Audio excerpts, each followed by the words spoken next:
8. Once I knew it, it became hard to ignore. I started noticing just how little Asian representation there was on screen. I mean, who were my Asian role models growing up? Jackie Chan? Lucy Liu? That's it?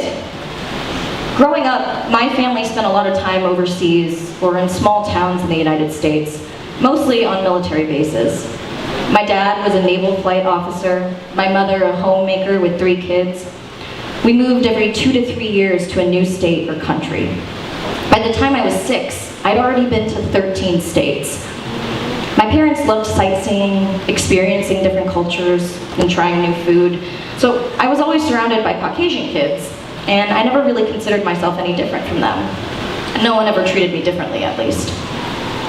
I didn't encounter racism until our move to Temecula, California, which, for a city in an area known for its wine and hot air balloons, has a lot of racial tension. My first day, as a junior at Chaparral High School, I was told, "Go back to China, chink." I stared at this weird white guy with platinum blonde buzzed hair and said, "I'm Japanese." He spit in my direction and walked away. After that, racism continued to play a role in my life, but I didn't let it affect me. People can call you names, they can assume stereotypes are true, they can be assholes, but none of that mattered. Until I started acting. What mattered then was the very real but invisible wall that came between me and my career because of my race. My theater program in high school was the usual group of misfits. Mostly horny white kids who liked classic movies and musicals and plays.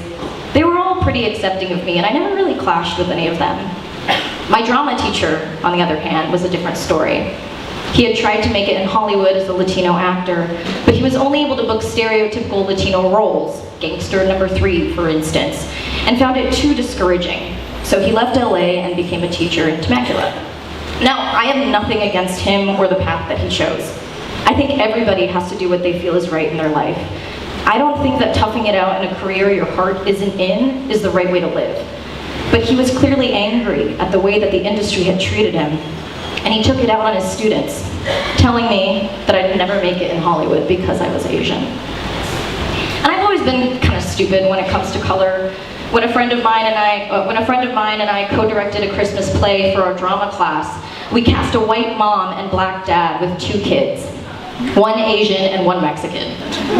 We didn't realize how absurd this was until someone pointed it out way after the production. One time I showed up at the auditions for our school's production of The Diary of Anne Frank. Our drama teacher stared at me and said, "Why are you here?" I told him I was there to try out for the part of Anne Frank. It took me nearly 6 months to realize that what he was really asking was why I, an Asian person, was trying out for the role of a Jewish girl.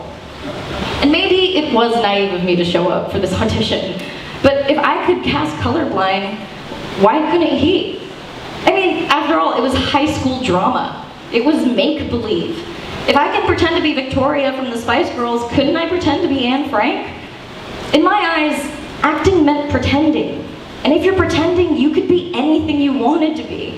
Why couldn't I play a black person or a white person? Why couldn't they play me? I mean, we can all play aliens.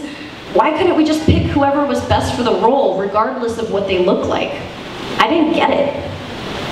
Years later, when I'd surpassed 1 million subscribers on YouTube and I had a few TV and film credits on my resume, I was up for the lead role in a movie that I'll call Repeat. I'd auditioned, gone through callbacks, met with the heads of the production company, and lo and behold, I booked it. My first ever starring role. This was a huge step for me. I'd had supporting roles before, playing the best friend or colleague, but I'd never been the star in anything that I wasn't creating myself. I told everybody, my friends, my family, people that I worked with, I had booked it. I was a lead in a movie. I cried in my car on the way home from the meeting, just singing pop songs at the top of my lungs. A week later, when I was on set for a short film I was directing, I got a call from my manager. The paperwork had come in, and they were now offering me the best friend role. Would I take it?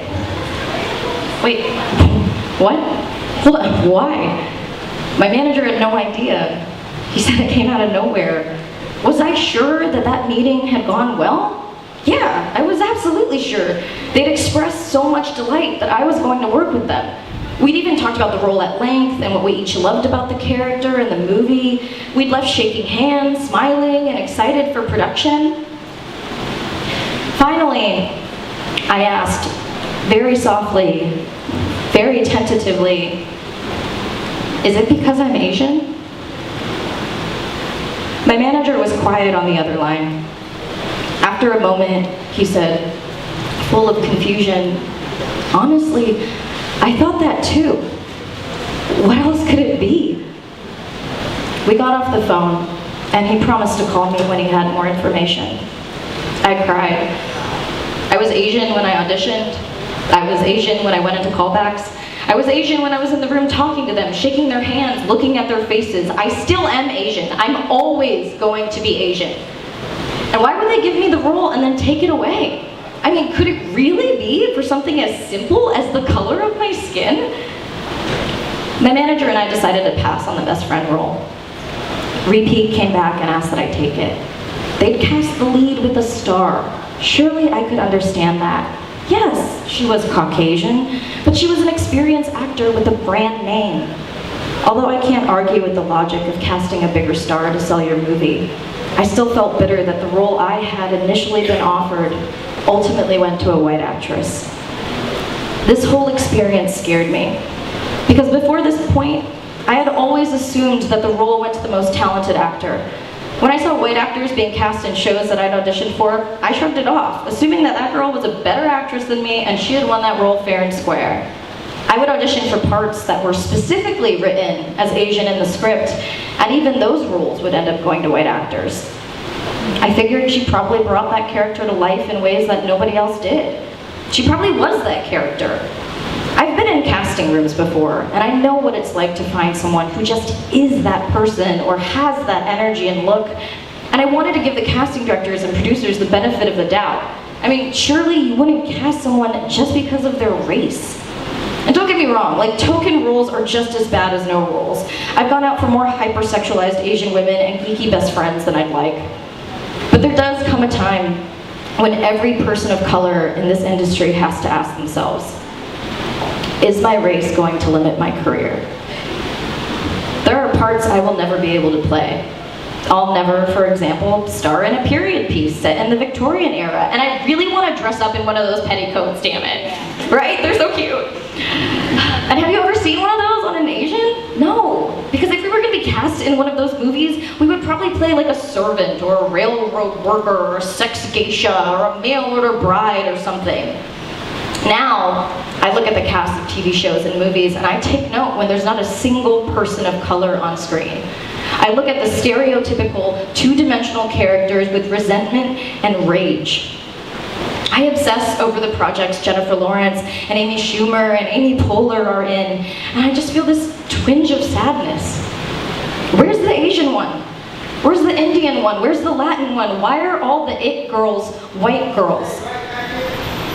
Sometimes I wish that I was white so badly and so earnestly that I cry. I obsess over the fact that I never have the same opportunities to do juicy roles like Brie Larson in Room or J-Law in Winter's Bone. I'm saddened by the fact that I always imagine white people as the characters in the stories that I'm reading, unless a specific race is stated in the text or revealed in the name.